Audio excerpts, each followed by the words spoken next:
آج ہم ایک نہایت اہم غذائی موازنہ کرنے جا رہے ہیں، گاجر سے حاصل ہونے والا وائٹامن اے بمقابلہ بیف لیور سے حاصل ہونے والا وائٹامن اے۔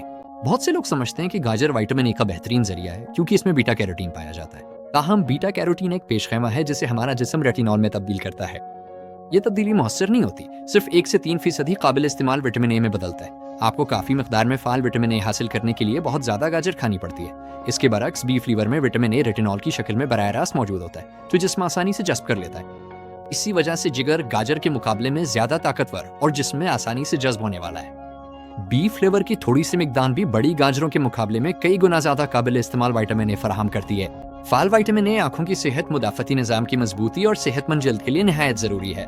گاجر کے برعکس جگر میٹابولک صحت کے لیے خون میں شکر کی سطح میں اضافہ نہیں کرتا۔ اگرچہ گاجر کے بھی اپنے فوائد ہیں، لیکن وائٹامن اے کے لیے بیف لیور زیادہ بہتر ہے۔ اپنی خوراک میں جگر جیسے غذائیت سے بھرپور آرگن میٹ شامل کریں تاکہ صحت میں بہتری آئے۔